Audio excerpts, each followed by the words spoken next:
Please, sir, make a deal. I'll do anything, sir. বিশ্ব নেতারা যুক্তরাষ্ট্রের সাথে চুক্তি করার জন্য আমার পেছনে ঘুরছে। গত এপ্রিলে শুল্ক নীতি ঘোষণার পর এমনটাই বলেছিলেন মার্কিন প্রেসিডেন্ট ডোনাল্ড ট্রাম্প। ট্রাম্পের সেই কথার গুরুত্ব এখন হাড়ে হাড়ে টের পাচ্ছে বিশ্বের অধিকাংশ দেশ, আর বাদ যায়নি বাংলাদেশও। গত এপ্রিলে বাংলাদেশি পণ্যে ৩৭% শুল্ক আরোপ করেন ট্রাম্প। বাংলাদেশ ছাড়াও বিশ্বের অনেক দেশের ওপর উচ্চ শুল্ক আরোপ করেন তিনি। তবে বিশ্ব অর্থনীতিতে টালমাটাল পরিস্থিতির সৃষ্টি হলে এসব শুল্ক ৩ মাসের জন্য স্থগিত করেন ট্রাম্প।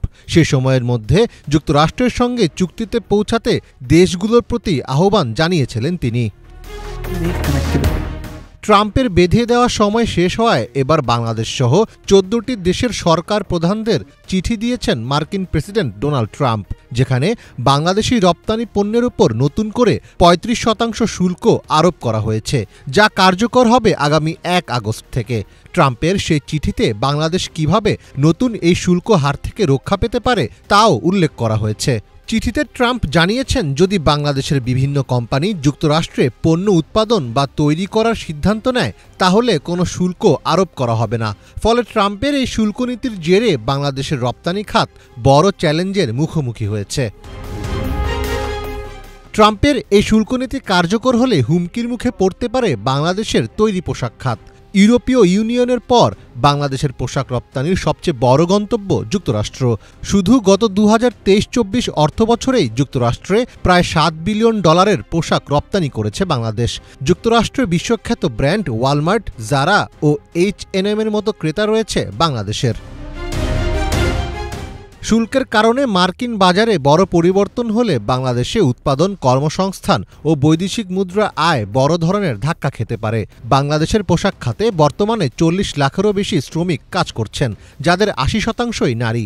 মার্কিন অর্ডার কমে গেলে বাংলাদেশের গার্মেন্টস কারখানায় উৎপাদন কমে যেতে পারে এবং এর সরাসরি প্রভাব পড়তে পারে শ্রমিকদের ওপর।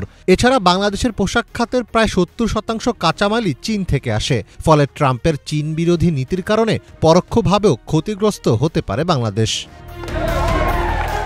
২০১৮ সালে ডোনাল্ড ট্রাম্প চীনের গার্মেন্টস ও ইলেকট্রনিক্সে ট্যারিফ বসালে মার্কিন কোম্পানিগুলো বিকল্প উৎস খুঁজতে শুরু করে।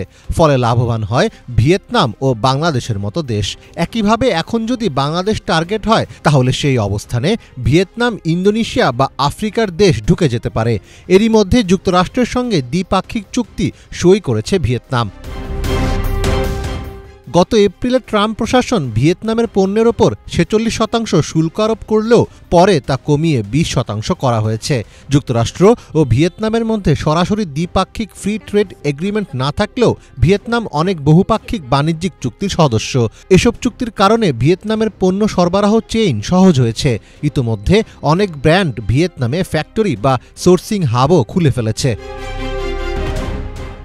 বাংলাদেশের শুল্ক বাড়লে মার্কিন আমদানিকারকরা সস্তা ও বিকল্প উৎস হিসাবে ইন্দোনেশিয়ার দিকেও ঝুঁকতে পারে। তুলনামূলক কম রাজনৈতিক ঝুঁকি থাকায় মার্কিন ব্র্যান্ডগুলোর পছন্দের তালিকায় রয়েছে দেশটি। এছাড়াও প্রতিযোগিতায় আছে কম্বোডিয়া, পাকিস্তান ও মেক্সিকোর মতো দেশগুলো। মীর ফজলে রাব্বি, বাংলা ভিশন।